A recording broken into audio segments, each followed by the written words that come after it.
Okay, so we went over the positions of the trust, the grantor, the trustee, and the beneficiary. And now we're going to break down the description of their duties and responsibilities in regards to the trust. So we're going to start with the grantor. And by the way, this is Module 2.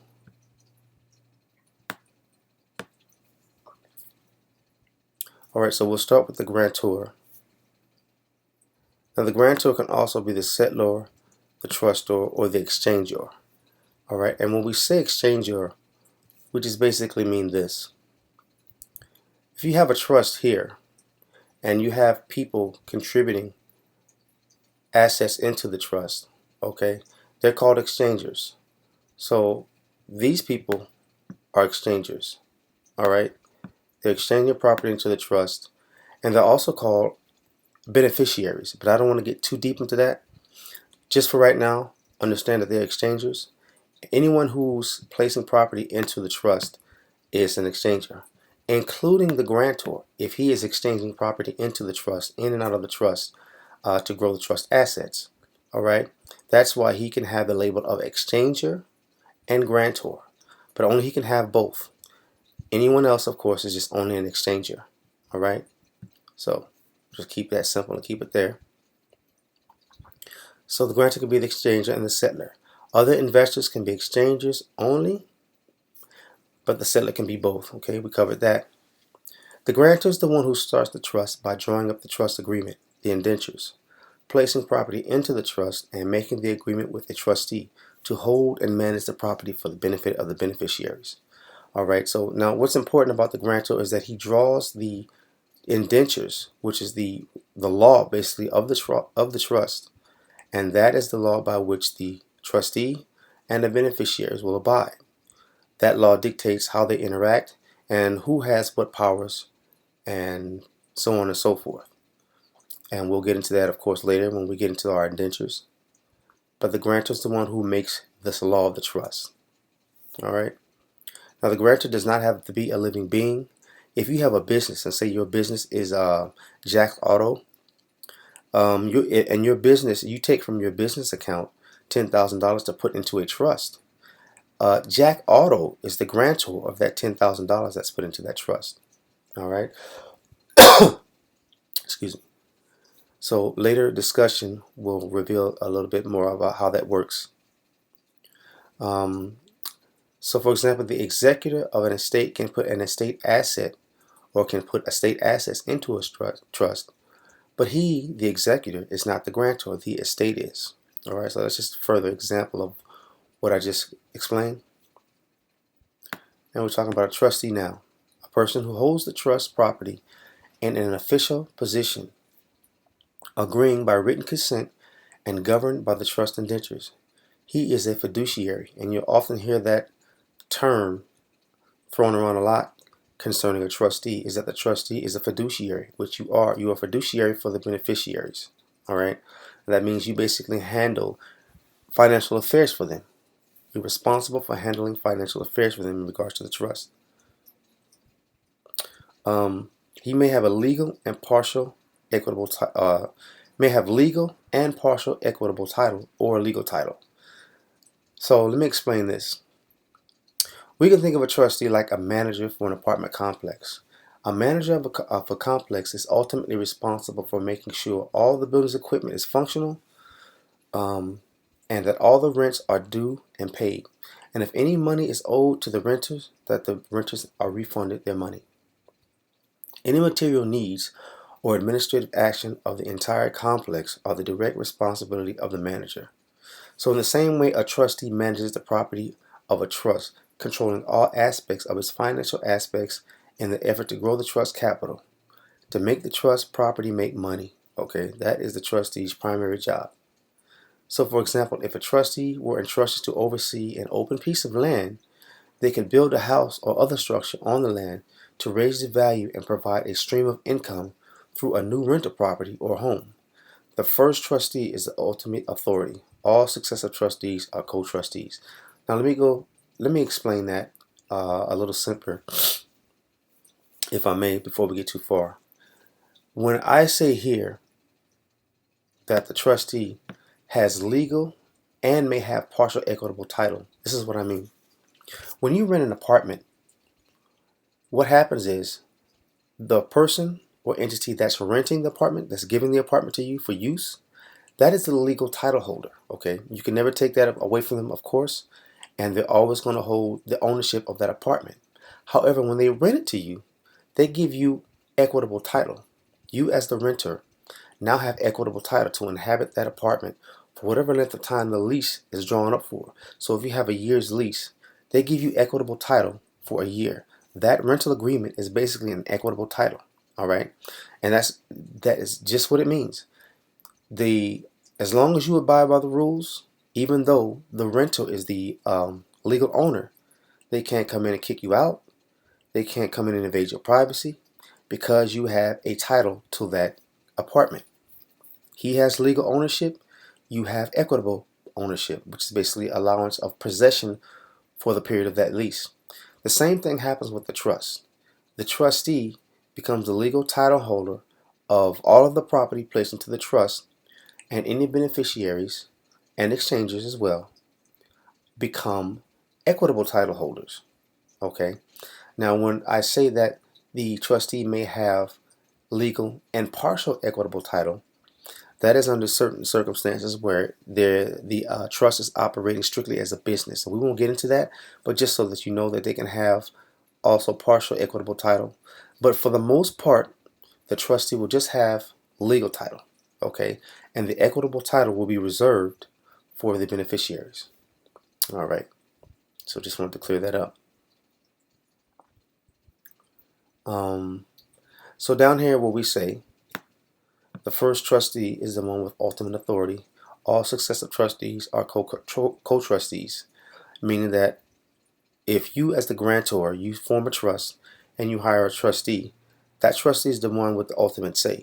He or she can hire or fire other trustees, okay? But none of those other trustees can trump his position, his or her position. And if I say he, for any of the ladies, that's just force of habit. Don't take it personal, all right? But the trustee is the primary trustee and referred to as the primary or first trustee. Okay. Beneficiary. Beneficiaries are the people who are recipients of the trust funds through what is called a disbursement. Holder is another name for certain beneficiaries. Okay, so these beneficiaries would be termed holders. All right, your actual beneficiary who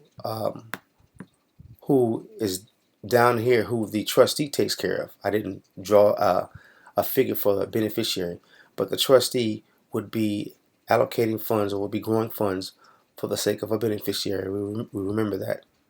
That beneficiary is not a holder.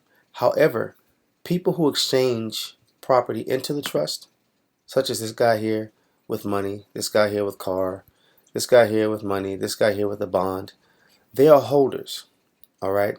But they're also termed beneficiaries because they have a beneficial interest in and out of the trust because of the capital or the property that they put in, okay?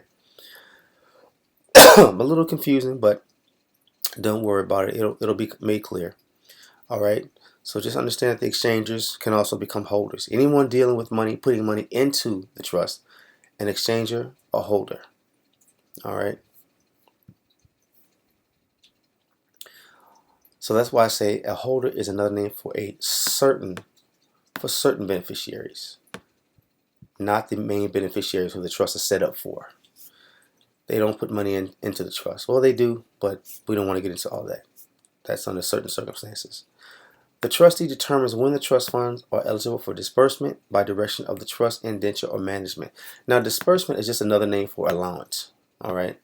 The indentures will dictate what interval and how much the beneficiaries will get, even if they whether they get some or if they don't get any. When trusts first start, sometimes they don't start with enough money to have a type of significant disbursement. So it takes some time.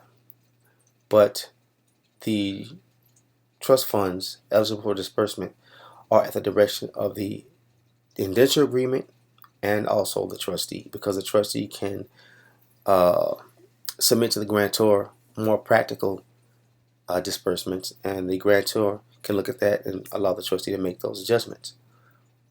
Beneficiaries do not control any aspect of the trust in the private common law trust.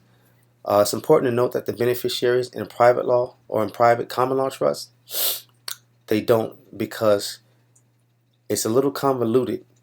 But when you have a public trust, a statutory trust, the beneficiaries can control it, and it's no problem because the IRS is getting money. When the IRS is getting paid, they make things a lot easier, basically. But in the private trust, if the beneficiaries dictate too much control, the IRS can deem it a partnership and then make it taxable. All right, we'll get into that later somewhat, but just understand that for the purposes of making things easier, in a private trust, beneficiaries do not have control. In a public statutory trust, they can have a little more control. They can say where the money goes or where it doesn't go. Okay, private, no control. Public, they have control. The involvement in the common law trust is very passive for the most part. We're talking about the beneficiaries here. In a statutory trust, they may have more authority. Okay, that's what we just covered. Now, a beneficiary does not have to be a living being. A remainderment gets property or payouts only upon grantor of the beneficiary passing. A beneficiary can have present or future interest in trust property while the estate owner is living. Okay, so let me explain that real quick. A beneficiary does not have to be a living being. You can have, your business can be the beneficiary of a trust.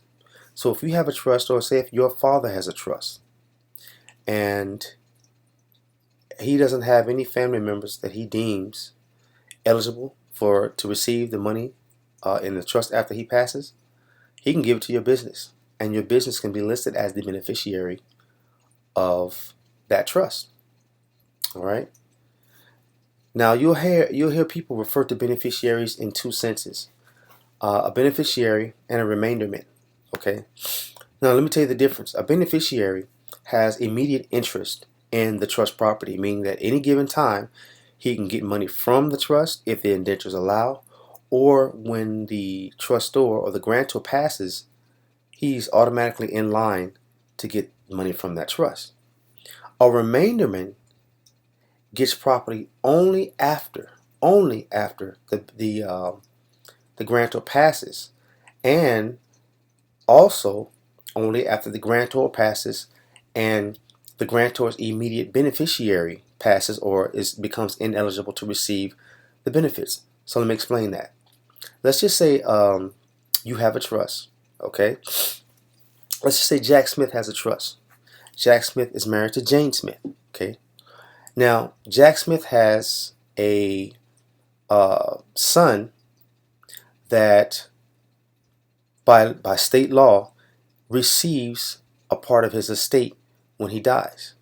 However, Jack Smith's son only receives the benefits after the wife, because per state law the wife comes first. She's next in line for the payout of the trust. So Jack Smith doesn't have to list his son as a beneficiary. His son by law will automatically receive a part of his estate. That's just the way the law goes. By descendancy, they call it. Now, Jack Smith's wife, Jane Smith, is listed as a beneficiary. So when he passes, his beneficiary, his wife, gets the funds. However, if he passes and she passes, then his son, who though he is not listed as a beneficiary, is a remainderment, and he gets the estate. All right, I hope that's clear. Again, as we go further, it will be made more clear. But a beneficiary is listed and has an immediate interest per the trust. A remainderment doesn't have to be listed, but they have some sort of interest, future, not immediate interest in the trust, meaning someone has to die basically before they get paid. All right.